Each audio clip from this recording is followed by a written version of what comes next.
Fraud है, ये फालतू की बातें करती हैं। तो मैं आज उनको भी आपके थ्रू बताना चाहती हूँ जी कि जो मैं कामाख्या माँ की बात करती हूँ, मैं जो कामाख्या धाम की बात करती हूँ, मैं वहाँ पर असीम शक्तियों की बात करती हूँ। ये जितनी सिद्धियाँ उन्होंने जो प्राप्त करी थी ना, उसका गढ़ कामाख्या ही था। ओ, बर्बरीक जी ने जितनी भी सिद्धियां प्राप्ति की थी वो कामाख्या, उन्होंने, उनकी माँ माता की। जी ने, उनकी दादी ने जितनी भी ये सिद्धियां प्राप्त की थी ना, उनका सबका गढ़ वहीं था। जो लोग आज खाटू श्याम जी को मान रहे हैं या पूज रहे हैं, उनका कहीं ना कहीं कृपा पात्र 1% ही सही आ तो माँ कामाख्या धाम से ही रहा है। ठीक है, हर पॉडकास्ट में कुछ ना कुछ शॉकिंग आप दे ही देते हो मेरे को, मेरे एक्सप्रेशन ही चेंज हो जाते हैं। तो उनको श्री कृष्ण ने आकर उनको ऐसे बोला कि भाई आप कहाँ जा रहे हो, तो उन्होंने बताया कि मैं महाभारत का युद्ध देखने जा रहा।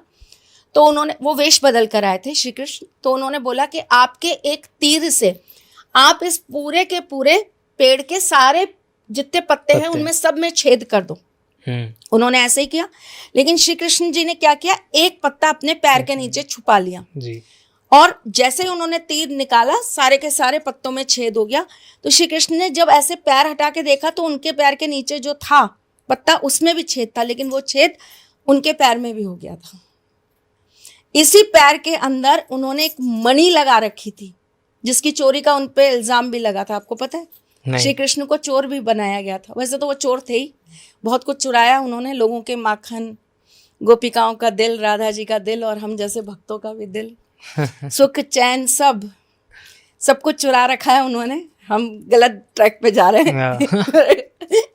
उन्होंने सब कुछ बहुत कुछ चुराया। तो उनके ऊपर एक चोरी का इल्जाम लगा था उस मणि का। वो मणि उनके उस छेद के अंदर थी, जिसके कारण ही वो जो तीर चला था, उन्होंने ये सोचा था कि ये किसी जानवर की आंख है, क्योंकि वो चमक रही थी। उसी को समझ के तीर निकाला गया था शिकारी द्वारा, जो जाकर सीधा श्री कृष्ण के पैरों में घुसा और उनकी मृत्यु हो गई। लेकिन उसके आगे जो वो लोहे का जो तीर का वो जो होता है, जिससे तीर बनाया जाता है, वो जो अंश था वो उसी मूसल का था। और बाद में उनका पूरा का पूरा यदुवंश उसी मूसल से उगी घास को आपस में एक दूसरे से लड़ता हुआ, मारता हुआ खत्म हो गया था। पूरा कुल, पूरा यदुवंश। जी। अच्छा, हमने पिछले पॉडकास्ट में बात की थी कुल दोष के बारे में। हाँ। तो क्या कृष्ण जी के कुल पे भी दोष था, कुल दोष? नहीं। ओके, तो फिर वो चीज अलग है। हाँ। ओके, क्योंकि कंफ्यूजन हो जाती है। हाँ। ओके। तो इस तरीके से हमें उनको भोग योनि मिली कि उन्होंने पिछले जन्म में जो बाली के साथ किया, उनको उन्होंने यहाँ पर आकर पुनः भोगा। ठीक है, तो वो एक भोग योनि में से निकलते चले जाते हैं। भोग योनि एक बहुत बड़ा विस्तार है। अगर मैं आपको सिर्फ कर्म योनि और भोग योनि के ऊपर ही बताने चलूँ तो एक पॉडकास्ट पूरा निकल जाएगा।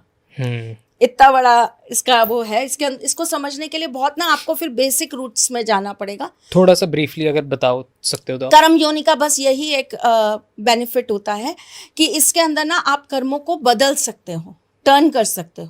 आप अपने हाँ, आप अपने पुण्यों को बढ़ा के आप अपने पिछले जो कर्म है उनको काट सकते हो। बट अब भोग योनि के अंदर आप काट नहीं सकते। हाँ, यही एक मेन अंतर आप समझ लीजिए। क्योंकि हम भोग योनि के अंदर आपको भोगना ही पड़ेगा। हाँ। आपके हाथ में नहीं है आपके कर्मों को काट। जैसे लोग ये कहते हैं कि क्या कर्म करने से भाग्य बदल जाता है? हाँ, क्योंकि हम कर्म योनि में हैं। हाँ, yes, we can change over luck. कम से कम मेरे को कितने पॉडकास्ट कर चुके हैं हम,